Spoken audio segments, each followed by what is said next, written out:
ito po yung mga rekomendasyon. Ang unang-una po na nais pong i-recommenda ng inyong lingkod, although ito po ay kung tatanggapin lamang po, ano, ang una-una is balikan ang original na 28 Articles of Faith ng 1932 version. Ang kasaysayan at tagubilin sa pag-iisa at pagtibayin ito na hindi na maaaring magbago kailanman kahit anong pangkalahatang pantaonan pa ang magdaan upang manatili ito sa kanyang orihinal na anyo para sa susunod na henerasyon ng UNIDA. Napakahalaga po na nire-retain po natin ang anumang minana nating pananampalataya sa kanyang angkinang anyo at content, sapagkat ito po ay meant to be passed over po through generation, because these are articles na points to historical faith. So napakahalaga po na nandyan po yan, kasama ang kasaysayan at tagubilin sa pag-iisa. Mamaya po yung tagubilin sa pag-iisa ay papaliwanag po ng inyong lingkod upang magkaroon po siya ng mas mabigat na pagpapaliwanag. Pangalawa, iwalay po bilang isang bahagi ang tuntuning pangkahalatan at hindi isama bilang articles of faith, sapagkat hindi po ito doktrina, pagkus ito po general rules po o pamantayan sa pagtanggap ng isang membro or membership requirement. It's not an article of faith. And kapag nilalagay po natin siya sa forma na mukha siyang articles of faith, it's open for interpretation and it will lead to confusion po. Pangatlo, ang mga bahagi na nauukol sa pang-aalipin, pananambit, pag-aasawa, maligayang pagsasama ng mag-asawa, diborsyo, liwaliwan, pagpipigil at katiwalang Kristyano. Ito po yung 8 articles kanina na binanggit po ninyong lingkod na nasa discipline section po ng 1932 version, na ginawa na po natin bahagi ng sinasampalatayanan.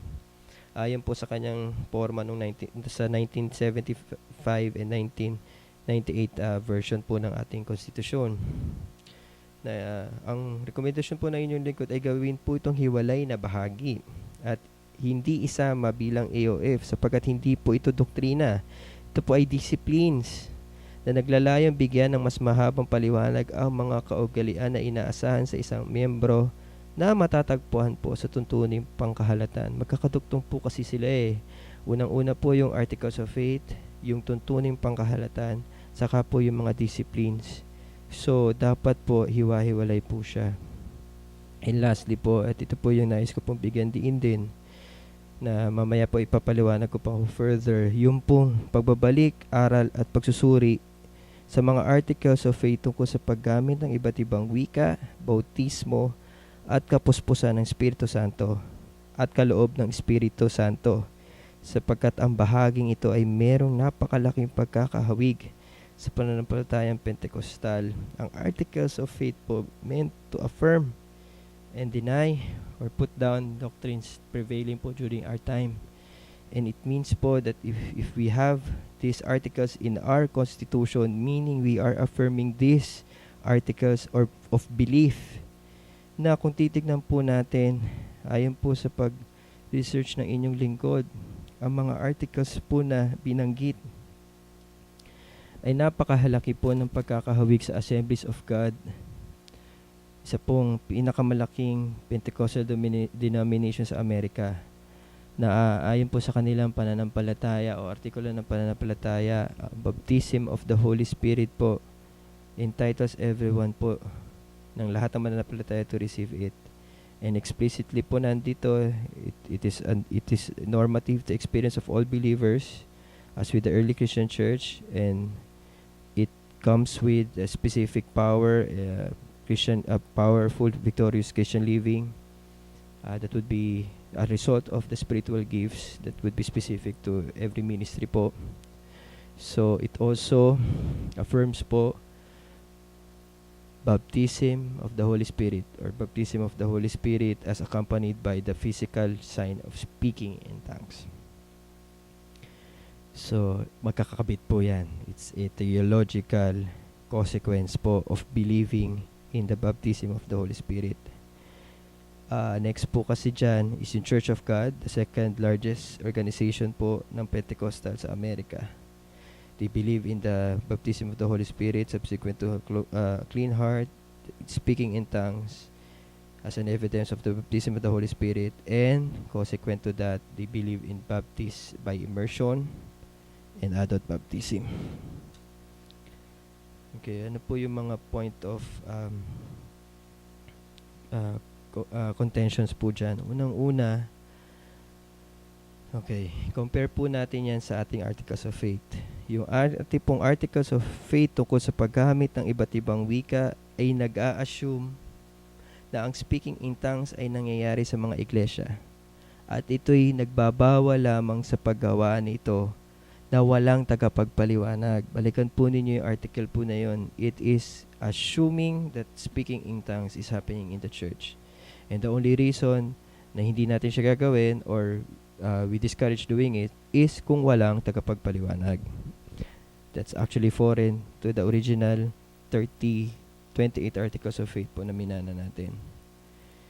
Second one is the baptism of the Holy Spirit. Bautismo at kapuspusan or filling in of the Spirit na nagpapatibay sa paniniwalang Pentecostal na ang lahat po ng mananampalataya, kung sila ay mananampalataya nga, ay nararapat na makatanggap ng bautismo ng Espiritu Santo. That clearly affirms it. And especially po on the third item po, yung pong tungkol sa kaloob ng Espiritu Santo, that's a natural consequence po sa paniniwalang Pentecostal ng filling in of the Spirit o kapuspusan ng Espiritu na pinagtitibay din ng Assemblies of God, that with the experience of the baptism of the Holy Spirit comes with the provision of power for victorious Christian living and productive service. It also provides believers with specific spiritual gifts for more effective ministry.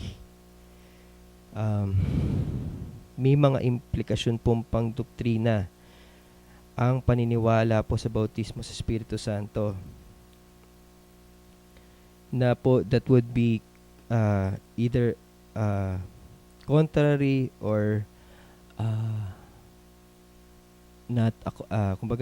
it cannot be derived in our current system of belief as stated in their 28 Articles of Faith.